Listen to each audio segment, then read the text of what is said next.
Just do that all the time. For those of you who don't know me, my name is Alan Puccinelli, but everybody calls me Pooch. You can't have a name like Puccinelli and not be called Pooch. I own a small 3D printing company called Repcord. I also work for Prusa, doing creative relations and partnerships work. Been honored to be asked to be here and help moderate this amazing panel about running towards failure. What a fun thing to do, right? Something we can all, I think, relate to. Just to give you guys a sense of the format, what we're gonna do, I'll do a little introduction of our panel up here. I'm, like I said, when I do this, I want you to all do me the kindness of let's just blow the doors up. There's just some energy out here. It helps fire us up. It helps get us going. Okay. And then we're gonna have a fireside chat. We're gonna talk about our experiences with failure, with developers, makers, and all these things. And then we'll have a little Q&A at the end, maybe 5 minutes at the end. We'll see. But we're shooting from the hip, as we say. We'll see how it goes. And yeah, so let's get started. So to kick us off, I'm gonna start with Ms. Ruth Amos down here. I mean, I'm not kidding, guys. The talent. Okay.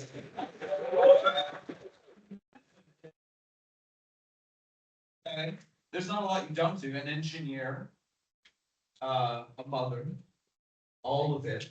Very talented. We're very pleased to have you. Yeah, tired, but still here, showing up anyway. Very good. Mr. Ben Emmons, former.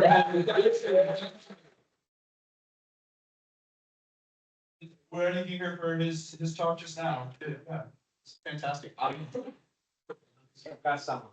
I think everybody enjoyed it. Cats Creates on YouTube, Alley Cat. YouTuber, all of it. Thank you so much. We're all very like we're very multi-hyphenate. People here. Multifaceted. Yeah, we do a lot of things. You guys, this is intimate. Are we loud enough? Are we projecting enough? Do we need to worry about passing this mic around, or can we just yell at you? Is that okay?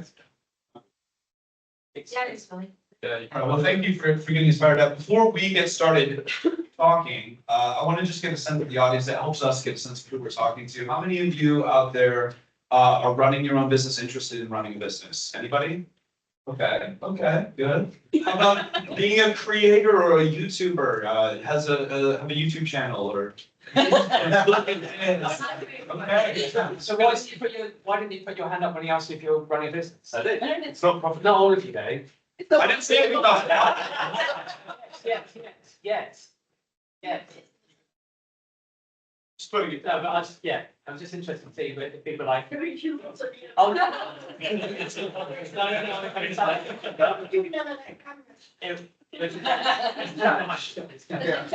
Well, this makes me feel great because I think it's very relatable in a lot of ways. I think the common thread that binds a lot of us as makers is that we can't do any just one thing. We have to have all these things. We want to do it all, and that can be, the blessing and the burden at the same time. But on the topic of running toward failure, what a funny thing to say, but it's something I think endearing to all of us. I want to start off by asking you guys, when you hear the terms fail fast or running toward failure and all that stuff, when you were first getting started, is that an intimidating thing, or do you feel like you embraced it right off the gate? Just based on your personality. Ruth, why don't you start us off? So I accidentally became an inventor when I was 15, and I was very naive. And so I failed a lot, but I had no real concept of the fact that I was just solving a problem after a problem. And sometimes as I solved one problem, I created another problem to solve. And so pretty much I left school and I brought that product to market, which involved failing a lot, solving lots of problems, solving lots of other people's failures as a business owner. And then obviously as my job now, so I run a YouTube channel called Kids Inventor. We work with 4 to 11-year-olds. So we get we work face to face about 10,000 people. We get sent in so many incredible invention ideas. If any of you are worried about the future, don't be. They have incredible ideas. And we build ridiculous inventions, popular private doorbells, carrot cards, and that involves a lot of failure as well. And I think going into business and being involved in businesses and non-exec roles, we've been very serious at a young age of being sat in rooms, often as the only woman, but also the only person who was maybe, in some places under 50.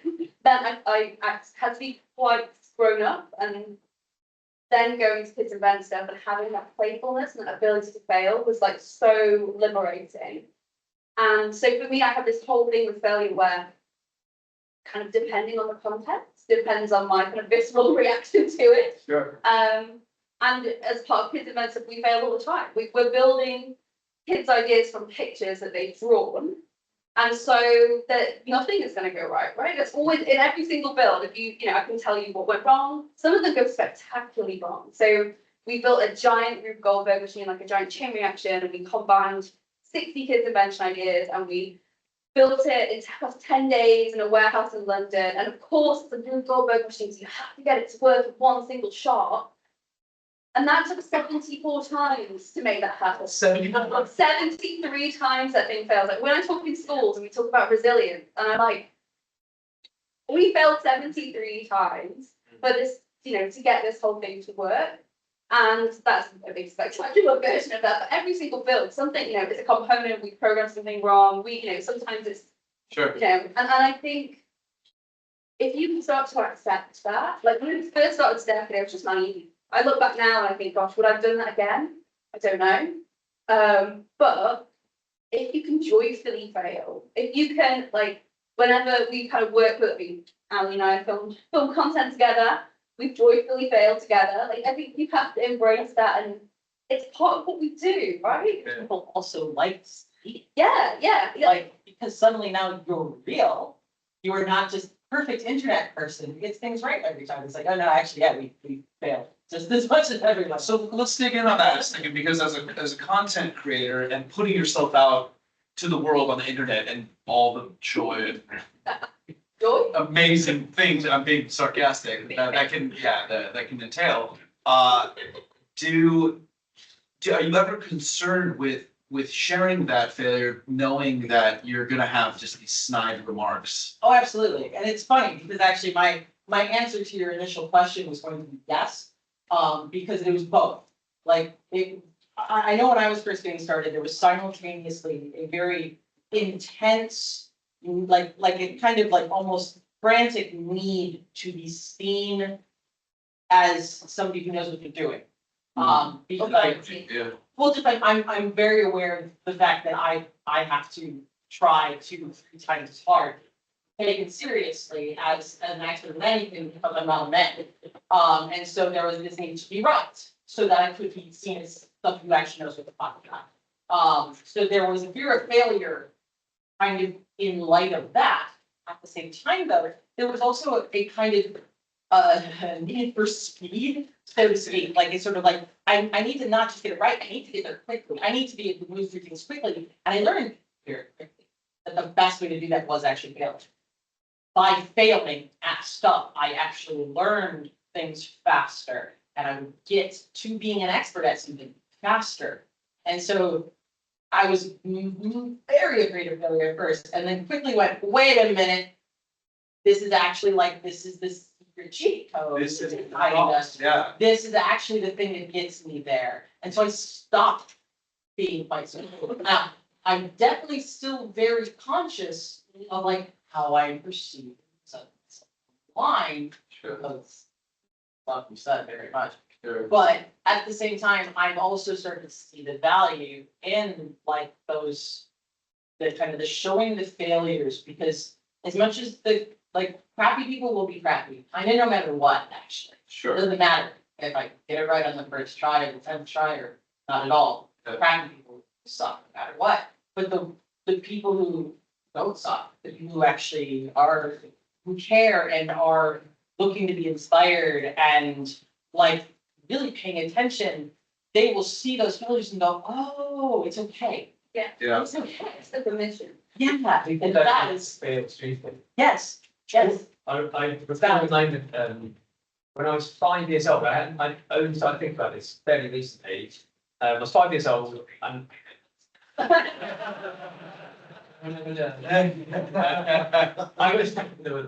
I was going around my hand and I was 5 years old and I wanted to cut it out. And I knew that I was going to do a rubbish job because I was 5. My mum's an artist. She's very prolific artist. Yeah, right. No, she's an author, award-winning. She's amazing. Like, Mum, can you do this for me? It's obviously going to be perfect. And she's like, whilst I can, I'm not going to. I'm like, why not? She goes, well, because you need to learn, so you've got to start somewhere. And I only really pieced it together maybe like a year ago. That in that moment, she gave me this license to fail, and that was actually quite profound. I mean, I got really carried away with this because I built a 20-meter death slide in my back garden at the age of 11. Why, as a parent, Yeah, I was gonna say, what's it? Yeah. you I'll can say go that. with it. Okay, yeah, death slide because Bit- I. bit long. You know, no, well, no, there's more depth than it. More Yeah. Because, as a parent now, I'm really questioning their judgment. They didn't get involved at any level, but I've been in the Scouts, when Scouting was cool.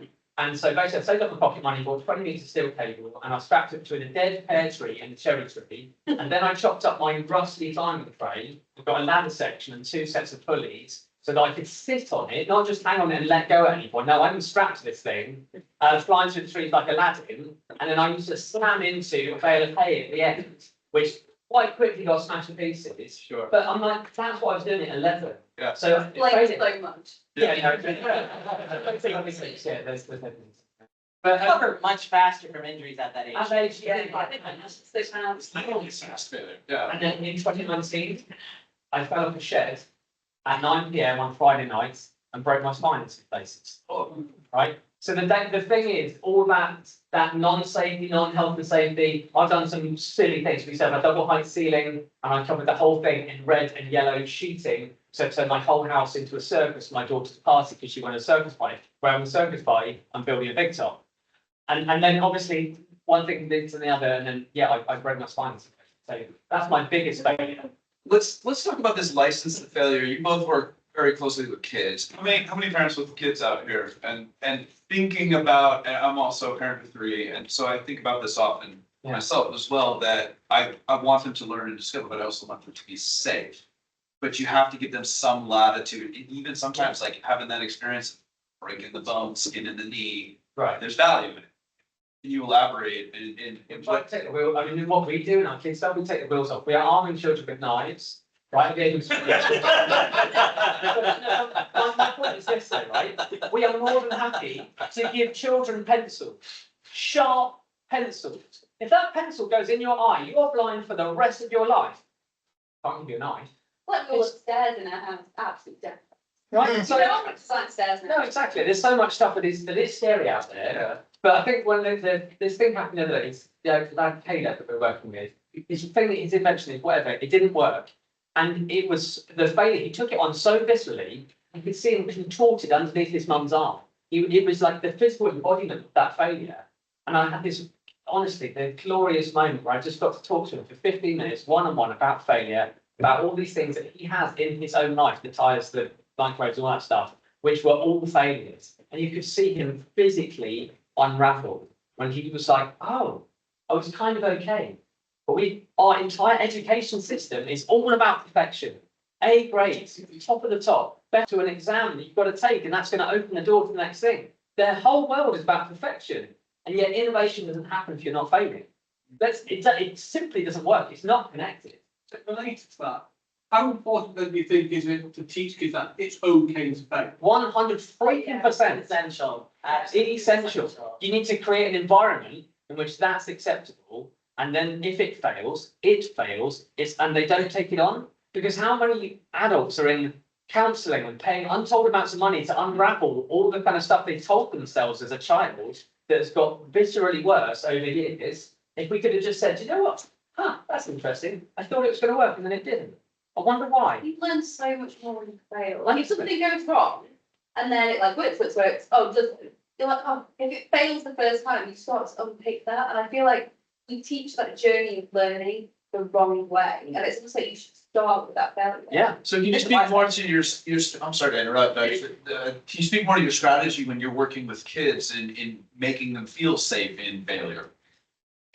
Well, I think as well, like the work that we do, when we go to school, it's really interesting because we go in and it's very simple, sheet of paper, pens, your drawing.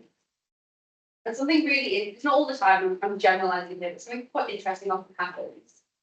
The students that do not tick the box academically excel in coming up with ideas. The students that are very academic, that fit that box, that do really struggle, because suddenly they're told you've got a sheet of paper, there might be something like invent something to make your life better. Sometimes there isn't. And those students are like, what do I do? Where's the rules? Give me the things I need to complete to get the tick. Yeah. That's not how this project works. And quite often it's trying to unpick that, unravel it. And also like when they say, oh, well, I didn't work, I can't draw that one, and you're like, draw it, label it. Like you don't have to be, as soon as you label that circle, big red button, it's a big red button. Do you know what I mean? And I think it's one of those activities that's always really interesting. And yeah, we were talking yesterday, like a lot of the young people whose ideas we build, we don't have a clue. There isn't a tick box, but when we talk to them, when we meet them, a lot of them are neurodiverse. And I think that it becomes looking at the world differently.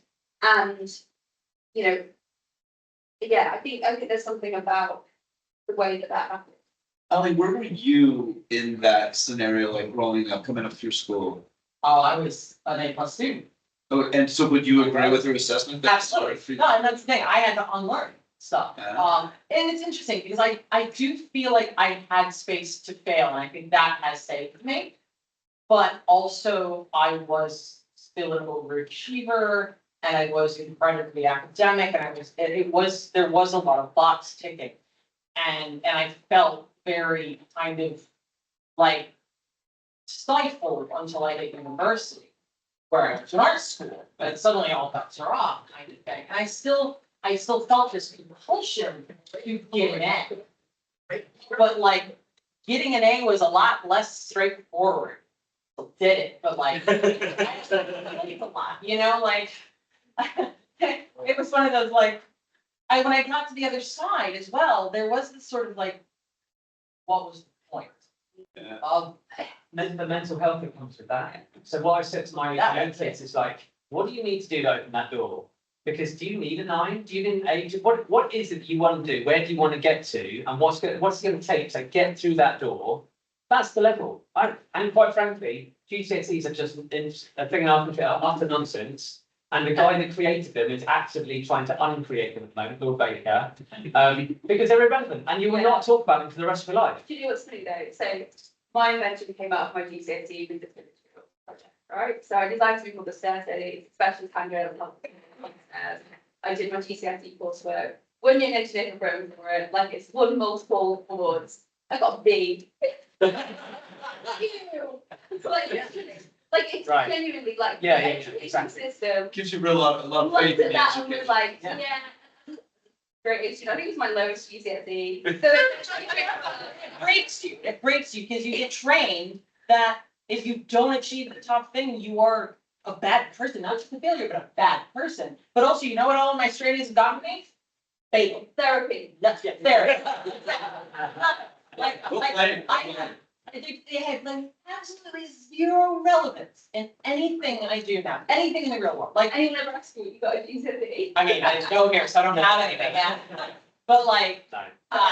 yeah, no, I mean, it's all of those things have served me for so little.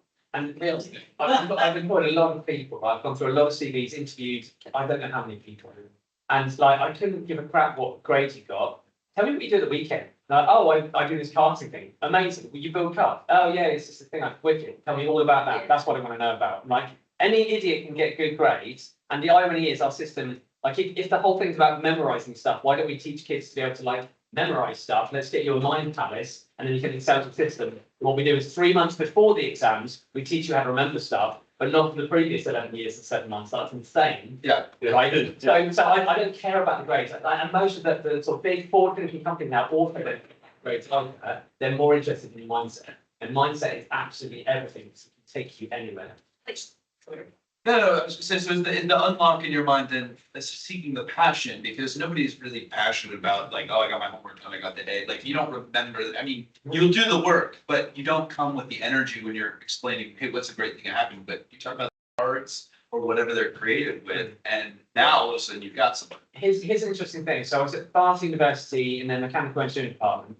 And I was like, tell me about your students. And they were like, well, this is really interesting, right? So we spend the first 2 years of our whole degree. It's one of the best degrees you can get in the country. Spend the first 2 years undoing their entire education.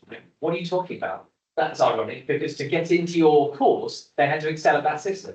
And they said, well, I was like, well, what can't they do? They can't solve open-ended problems. What they do is they give them a problem to see to get a measure of them. Got no idea. They're like, well, where's the instructions? Where are my tick boxes? Where are my resources? You know, where's the book? And like, none of that exists in the real world. Welcome to the goddamn real world. Like, none of it exists.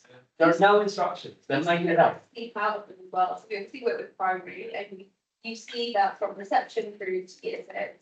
And you almost see it in year 6, working classes, and they're like, there is such a change. So if we're working each day, like each day with multiple years, year 6, you can often tell the sort of secondary school they're going to. You can tell like the way that class behaves is so different and it's soul destroying every time because you go to like the 8-9-year-olds and they're creative and they're excited and they're thinking outside the box. Yeah. And then they hit that and it's like, and it's just worse in secondary school. Yeah, they're on the treadmill. Yeah. Yeah. So let's switch gears a second. Let's put our maker hats on and think for a moment. We're obviously at a 3D printing conference. I want to talk about the tools of failure. There's more tools available to us as makers than ever before, but what is it you suppose about a tool set like a 3D printer that makes it really good for failing fast? And what are some other tools that maybe you've used in your experience that are great for teaching that lesson as well? We'll go down the line. How about you? Start It's this a way. great tool for failure because there's so many things that can go wrong. Yes. Certainly that. Like, it's just like, there's, whenever I do talk to people who are new to 3D printing, oh, well, you know, what's the best printer for best printer for a beginner? It's like, they will literally all break on you, so it's fine. I mean, that's not entirely true, but like, there's so many ways it can go wrong, which again, also led to learning a lot Yeah. about 3D printers. And I still really like the fact that my first good 3D printer, because my first actual 3D printer was a Flashforge Finder. But we're not gonna talk about those days. But my first good printer was a Prusa Mark 3S kit. So I had to build it, which meant that I had to learn what all the pieces were and how they fit together. And I knew nothing. I do not have a background in mechanical engineering or electrical engineering. I have a degree in art. So I knew nothing, and it was terrifying. It took me 8+ hours to do, but at the end of it, it was kind of like, this thing now. And I proceeded to have, again, 100 problems over the next 2 years. Every one of them made me want to throw it out the window. But in having all of those problems, I now look at these things and I'm kind of like, I could probably figure out what's wrong. And I had to experience all of those things going wrong personally, I think, to get to that. Yeah. So it was very useful. Ben, have you spent much time iterating on a 3D printer and that process? That's entirely how my brain works. Yeah. Yeah, I got taken to pieces in an interview once where this guy was like, I've got the measuring machine for it. And at the time I took it as like this dagger in my heart, and now I'm like, yeah, you don't right. Like, I'm not a mathematician. I was in the top set of maths, but I was one of the worst. And you can tell us one of the worst because our teacher used to bring us in a brutal fashion. On your grades, you were brought in back into the room on what grades you got. And our school had huts. So we live in the UK. And so basically, depending how wet your underpants were, would depend on what your grade was. So me and Tahir and Alex, we were wet to our underpants because we were the worst. So I took on that idea that I was rubbish at maths. There's so many questions about it. There's lots of unpack. I know, it's yours. Yeah, Dyson's the worst one. It's a cult. You know it's a cult. You're there. No,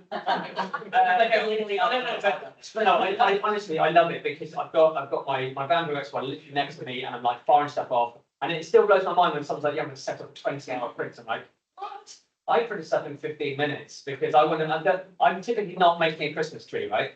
But the kind of stuff I'm doing is, you know, it's smaller things. And I will design specifically for the fact that I'm printing on the printers, knowing that I need to, you know, cut it, shape it, change it in a different way. Because I want to get that answer in the next 15 minutes to know if I'm doing the right thing. There are projects I'm working with Dyson for 2+ years. There's one project. Anyway, seven significant times. Seven, and by significant, I mean up to 200 people and maybe £100 million, only to find out that nobody wanted it. Have we asked the right question, guys? Are we even solving the right problem? And that's why I love the printer, the data cutter, making stuff with cardboard. I want to find out today, am I even going in the right direction? And not wait another 2 years and then finally be like, oh, this is all horseshit anyway. I shouldn't have done any of this stuff. What a waste of my life. I'll never get that time back. Obviously, you learn stuff along the way. Of course you do. But I'd like to learn and iterate. And it's just I love my printer. I took on holiday with me to Vietnam. It's so cool. If you don't know, you can take a printer on a plane. It's totally cool. On your lap. But no, I obviously took it off. I was expecting to come out like pieces on the conveyor belt, but at the end, it was always all good. Yeah. I was getting 20 different factories. I taught a load of people who had a 3D print, all that kind of stuff. Now they've got one too. Amazing. What are your tools of the trade? I was gonna say, I occasionally 3D print, but I've done a lot of 3D print projects. I had a lot of, it's something that I am intrigued by. It feels very, as someone that grew up where the internet was either you were on the phone or you could use the internet. The fact I can draw something on a computer and 3D print it. So I had an interesting time. I 3D printed some giant Barbies. So I printed some shoes myself, heels out of TPU. And a lot of the time, I think I know how much I thrive in naivety. So I will quite often just like start on the project and be like, if I don't know the horrificness, and I'll just power on through, right? So now I've printed the TPU, so it was 5-day print for some shoes. They failed multiple times. This whole video. Exactly. But I think as well, like a lot of the time, I fabricate stuff as well, and so for me, it's not so much having. I'm like constantly trying to build on those tools. So when I started Kids Adventure, hadn't picked tools up in a long time. I'd end up being like more business oriented side of stuff, and it was so nice to get back with like hands-on making and the collection of tools. So, you know, the 3D printers, and then on the journey I just learned how to weld, and I've like constantly trying to collect the skills, like the little badges, like more action. And I think that for me is like such a big part of that journey. And each time I got like a little metal lathe, learned how to like not lose an eye. Do you know what I mean? It's like all those things, like, you know, each tool comes with a whole new set of like projects and problems to overcome. Sure. And I think I thrive on that. So you bring up welding, I mean, to me, I look at something like that, or maybe like concrete work, and there's like this bulky, not permanence, but you pay a dear price perhaps for, you know, having to redo it and fail and something like that, but it's the reward greater because it's not something everybody has access to. Maybe, yeah, I mean, I think, yeah, I mean, for me, quite often what I try and do is I will ride that wave of enthusiasm. So like, for example, the welding, we did bits of welding projects, welded up like chassis and stuff. But one of the biggest fabrication things was we built a giant electric toothbrush, which recently got Guinness World Record. And that is probably one of the biggest things that I've fabricated. And I had no idea like what I was going to do going into it. And the risk was there obviously because there's a lot of steel, but actually, I don't know, they get to the point as well where you're like, if you start that journey and you're enthusiastic, just find a way. And I mean, don't too close. There's a bit of filler in there. Grinds will help. Really like a grinder. Grind it back. But lots of tools are quite forgiving. And occasionally, yeah, you put through a piece of material, it's really expensive. But you know, you live and you learn. It's fine. Then bring up the naivete and actually how that's actually a really positive thing as a maker, and maybe perhaps why kids are so good is that they don't have all these preconceived notions of why they can't. Does that make them better explorers and better, like they're just way more okay with failure because all they've really known is failure as they're younger and learning? I think they're necessarily still okay with failure. I think that massively depends on their parenting. Yeah, And what because their parents are already operating out of that fear of failure at the moment, you know, and they're trying to make it up. So I think it's massively depends on their home life. But you will inevitably get more creativity out of young people. And then the older they get, the more, or the less willing they're sharing of their openness. I even remember sitting in meetings at Dyson because I was surrounded by, they are so clever, right? I got good grades. These people are, I don't call them wizards because I don't even know what they're doing, but it's sheer magic. Yeah. And I remember being in meetings, unwilling to share my own ideas because I thought they would laugh at me. Even, but I got the job. There was a moment actually, there was this sort of rumor going around that there's this person in a senior position that got the job and they should never have got the job. I decided that must have been me. I don't know why. I suspect a lot of people decided it's probably them. Yeah, there was this real moment of unlocking for me though. I've done an awful lot of corporate training and most of it is horribly crap. And, you know, there's a good lunch and then something happens in the morning, something happens in the night, and then you do nothing about it the next day. The one I found truly unbelievably unlocking for me, it was this personality traits thing. And it asked you all these different questions, and there are loads of different versions of this, right? But this one was so good. You end up as either a red, green, blue, or yellow. The blues and greens are the ones that get things done. That's Aaron. And then because I spent my whole life trying to be all the things to all people, trying to do all the stuff. Yeah. And I'm so screamingly yellow. I say, oh, that makes a lot of sense. Yellow's like the visionary, the ones that wants to stand up here and tell you a great story. And like, don't ask me to organise anything or do a calendar or any administration or any accounts. Right? But I will tell you a story. I can take 200 people and take you on a journey. We'll do that. And I found it's just so releasing. I just was like, relax, right, I'm going to have to just unapologetically be me. Yeah. And I think if we could get that for young people, any people, how much better it's world can be. I think fantastic. Yeah, that explains a lot, actually. No, me about myself, like, oh, It helps you understand yourself. It helps you understand other people who are working the teams. You're like, that's not weird. You're like, oh no, it makes sense now. And then you can like, oh, now I can put you in the best place for you, where you're going to totally excel, and not expect you to be good at this other stuff, right? Yeah, you bring up just a common thread, I think, of all makers that I talk to is that imposter syndrome, right? How many of us out there felt like, oh, we're the imposter? We can't all be the imposter, but we all feel this, right? Can you speak to how imposter syndrome has affected you as, you know, a maker, a creator? it is really wild how good we are getting in our own way. Yeah. With stuff, and like, I guess kind of also going back to like that whole, if you don't have the fear of the thing, if you don't know the consequences are a failure, you're less afraid of failing. And there is, I think, this degree of kind of like, you have to unlearn stuff to be able to actually proceed. And like, I don't work with kids, right? But I do work with adults. I definitely. That Well, acts just like kids. That's right, they're not Sure. a great deal different. They're slightly down the journey of self-restriction. Yeah. Yes. Because this is it, like y'all, in working with kids, I think you can actually kind of see that moment where restriction is introduced. It's it. And yeah. Really like towards the summer term. And I'm coming in way later, where that restriction is like years, like festering. And it's incredibly challenging. I've had to do this myself, is to kind of forget what I think I know about something almost. And yeah, you almost then have to go back to being human and just kind of proceed with this sort of almost blind optimism. Because actually that works better. And you worry less about stuff and you get more done. Yeah. And it does ultimately help with the imposter syndrome as well, because like so much of that is based around this idea of what you think you know, and what you think everyone else knows. Yeah. What you know is potentially again holding you back. You don't know what everyone else knows, so like that's not helpful. So it's hard. It is very hard. And the thing is that depending on where I am, I still struggle with it. I still struggle with it a lot at work. I'm going through not the similar thing to what you've gone through, but in a different big company. Is there, I'm not making vacuums, I'm making things for big fruit companies. Big fruit, I meant. And Smaller. smaller fruit. Yeah, Smaller smaller fruit. fruit. Yeah, small, yeah. I'm big up. It's good, yeah. We got about 10 minutes left. I'm gonna go one more question for the panel, and then I'd like to open up for some audience interaction, if that's okay. But what's happening in here? time that I was wiped out.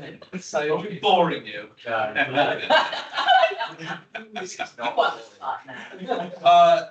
Again, I know we're jumping all over the place, but given that there's a lot of creators, YouTubers, people building channels and stuff like that, I was hoping each of you can kind of speak your experience, the importance of having a presence out there, you know, the impact of social media and maybe the impact that that has on kids as well, if you want to throw that twist in. But why don't we'll start this way, go back down. I believe it's always feels like a double-edged sword, and I think it always will, because the fact is people feel really empowered on the internet to be assholes. Because there's no consequences, and so that's, I don't know if there's any version of doing this that doesn't result in occasionally getting crap. But I have certainly found the thing with me doing it is all of the positive interactions and all of the people whose lives potentially are changing and you don't even realize it. I still think one of my favorite stories of like impact that I had without realizing it until after the fact, and I only ended up finding out through sheer wild coincidence, was a friend of mine was talking to somebody who was running like a STEM program at an all-girls yeshiva, which for those of you who aren't familiar, that is like a Jewish school. It's usually traditionally all boys. So an all-girls yeshiva is already really wild.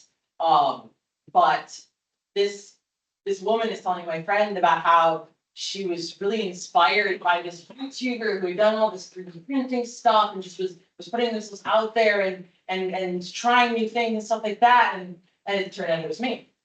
Oh. It was me. And which of course resulted in my friend being like, oh, I know Allie. And this woman then like melted down, like lost her mind at the thought of that. But it was that thing, how would I have ever known that there is now a 3D printing program at an all-girls yeshiva in New York because of me? Because I just did stuff and I was authentic and myself, and now there's a bunch of Jewish girls who know 3D printing. You don't know the impact you're going to have. You bring up a good point, and you probably see this, that the kids these days, you know, when you ask them what they want to be, oftentimes I want to be a creator, I want to be a YouTuber. It's like we've moved celebrity oftentimes from like, you know, movie stars into like, you know, YouTubers, it would We seem. use that, so we use that to our advantage, Yeah. right? So of course, we're like, you know, little slide at the front, what are we? YouTubers, like, oh, and well, let me talk to you about engineering and events. But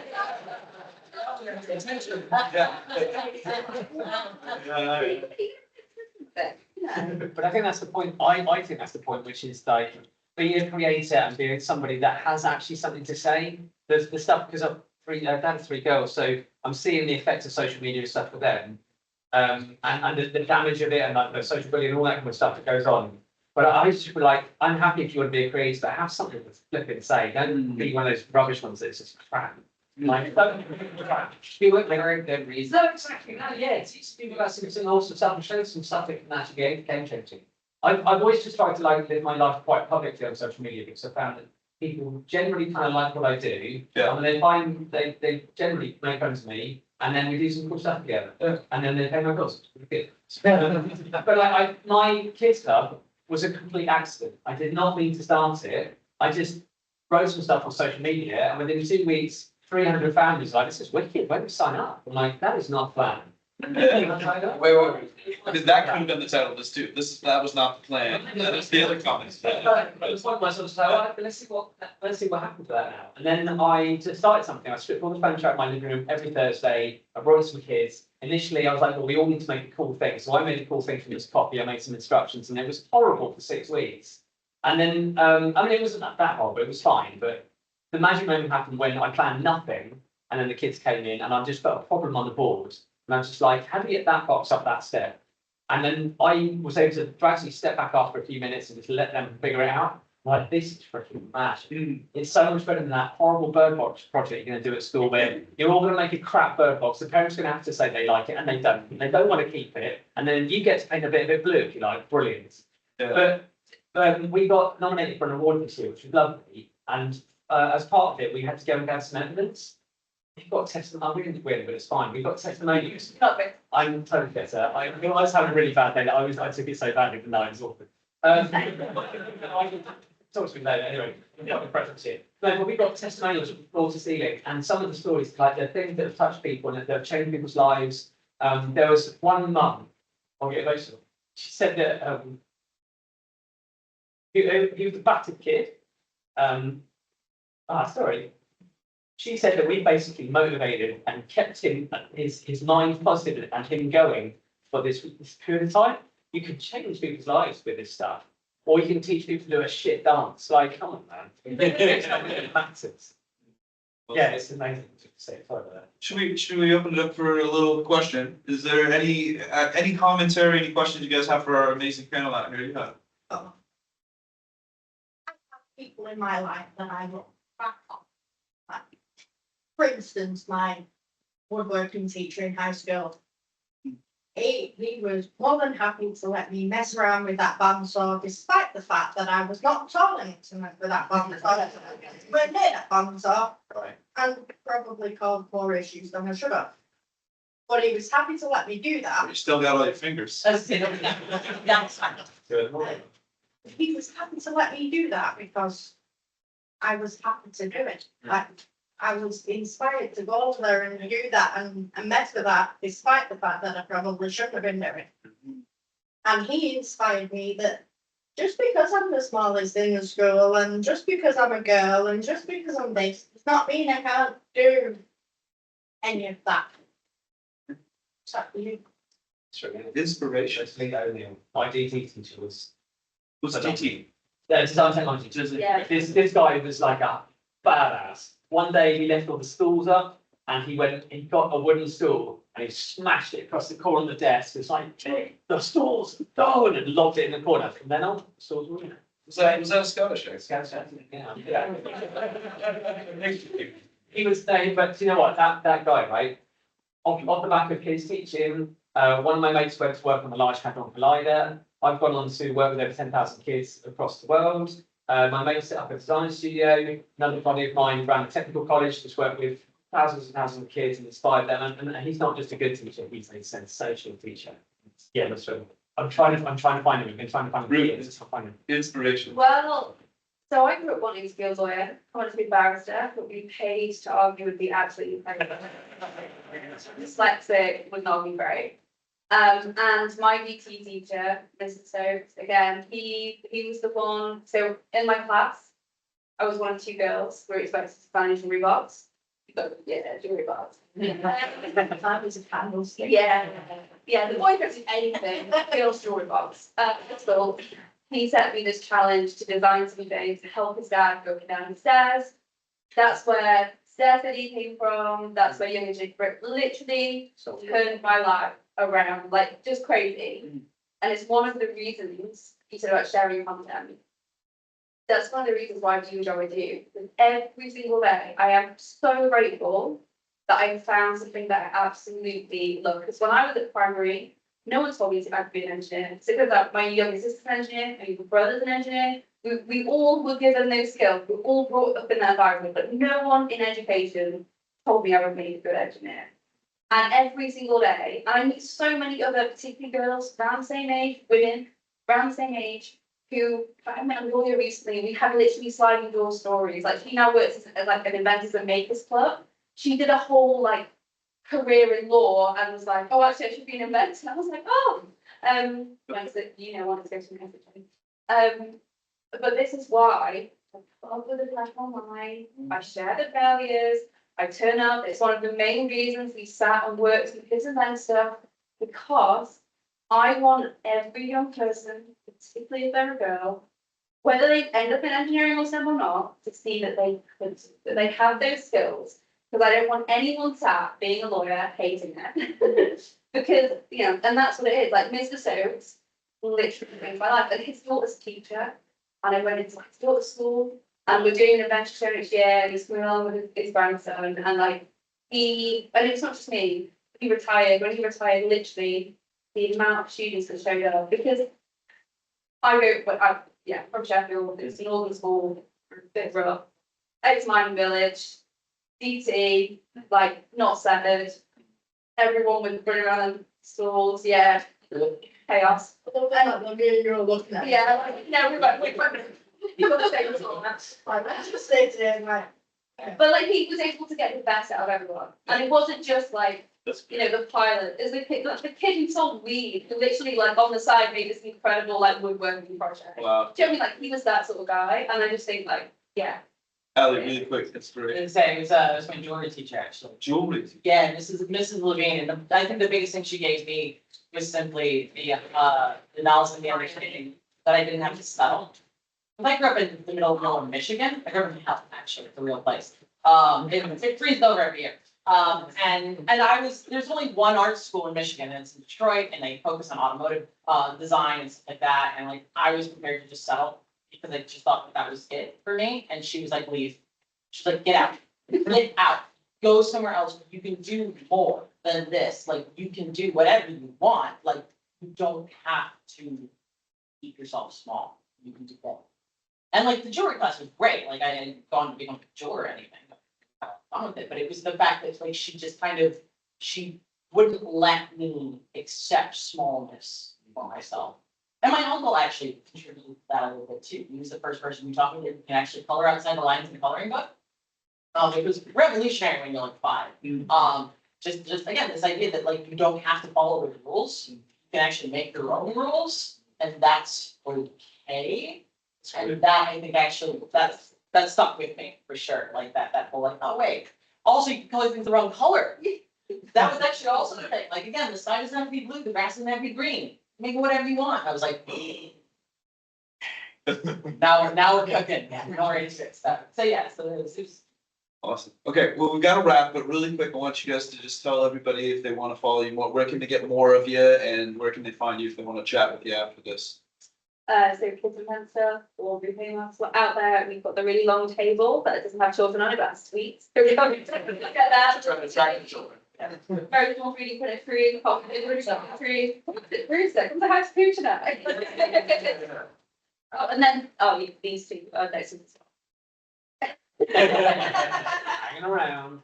Yeah, I'm Innovation Ben on all the things, benefits or Inventor Club, it's our website. Yeah.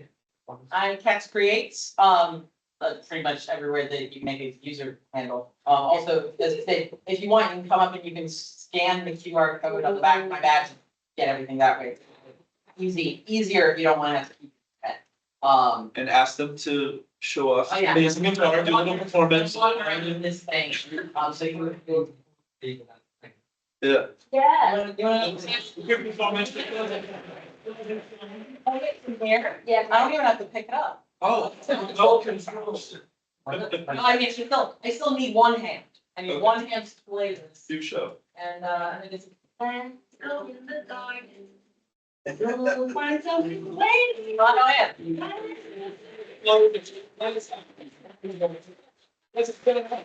Thank you guys for participating, appreciate you, and come say hi after.